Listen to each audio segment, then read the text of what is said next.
ગર્ભ સંવાદ. હાય my dear baby, કેમ છે તું? મજામાં ને?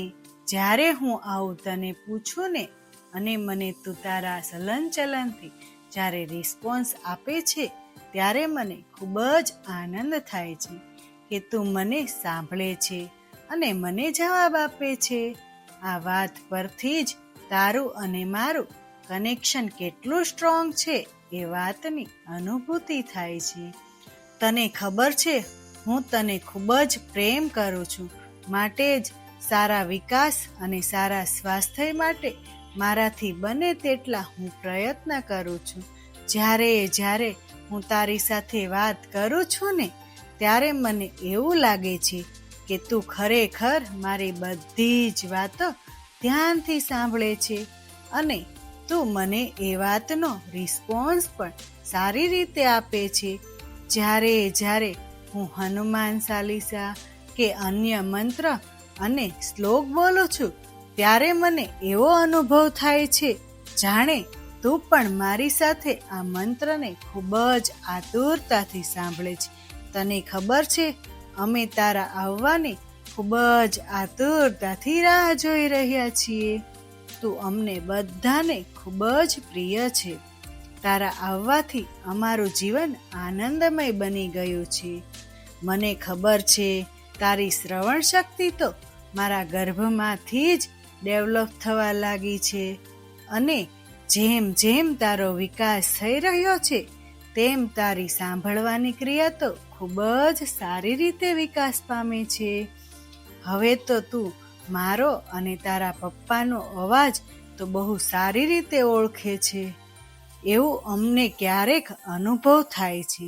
તને ખબર છે, જ્યારે તારા પપ્પા તારી સાથે વાત કરે અને તને કંઈક કહે ત્યારે તું જ્યારે તારા હલનચલનથી જવાબ આપે છે ત્યારે તારા પપ્પાના મોઢા પર જે પ્રસન્નતા હોય છે એનું વર્ણન જ અલગ છે. જેમ તું અમારો અવાજ સાંભળીને આનંદમય બને છે એવી જ રીતે જ્યારે તું પૃથ્વી પર આવીશ ને, જ્યારે તારો પ્રથમ શબ્દ કે તું પહેલી વાર બોલીશ ને ત્યારે કેવો અનુભવ થશે એ તો હું વર્ણવી પણ નથી શકતી. અમે પણ તારો અવાજ એટલે કે તારું હાસ્ય, તારું બોલવું એ બધું જ સાંભળવા માટે ખૂબ જ ઉત્સુક છીએ. હે મારા વહાલા, જેમ નદી અને ઝરણાનો જે ખળ અવાજ સાંભળીને જ મન પ્રસન્ન થાય છે તેવી જ રીતે તારો અવાજ કે સ્વર સાંભળીને અમને પણ ખૂબ જ પ્રસન્નતા અનુભવાશે. જેમ પંખીનો કલરવ સાંભળીને ખુશ થઈ જવાય તેવી જ રીતે તારું હાસ્ય સાંભળવા અમે તો ખૂબ જ આતુરતાથી રાહ જોઈ રહ્યા છીએ. જેમ મંદિરની આરતીને સાંભળી મન શાંત થાય છે તેમ અમે પણ તારો અવાજ સાંભળીને શાંત થઈ જશું. જેમ શ્રી કૃષ્ણ ભગવાનની વાંસળીનો અવાજ સાંભળીને ગોપીઓ, ગાયો અને બધા લોકો મંત્રમુગ્ધ થઈ જતા તેમ અમારે પણ તારો અવાજ સાંભળીને મંત્રમુગ્ધ થઈ જવું છે અને તારામય બની જઈશું. જેમ મંત્ર ઉચ્ચાર સાંભળીને મન સ્થિત પ્રજ્ઞ થઈ જાય છે તેમ અમે પણ તારો અવાજ સાંભળીને શાંત થઈ જશું. બેટા, જ્યારે તું આ દુનિયામાં આવીશ ત્યારે તું અલગ બધા જ અવાજોનો અનુભવ કરીશ.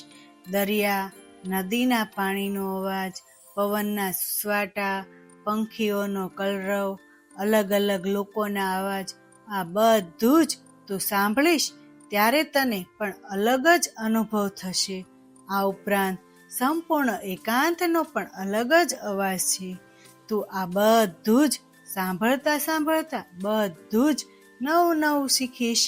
હે મારા વાલા, આ દુનિયામાં આવીને તું અવાજોને, સ્વરને, ઉચ્ચારને અને અલગ શબ્દોની શક્તિને સમજજે અને એ જ પ્રમાણે તું તેનો ઉત્તમ ઉપયોગ કરે એવા મારા તને આશીર્વાદ.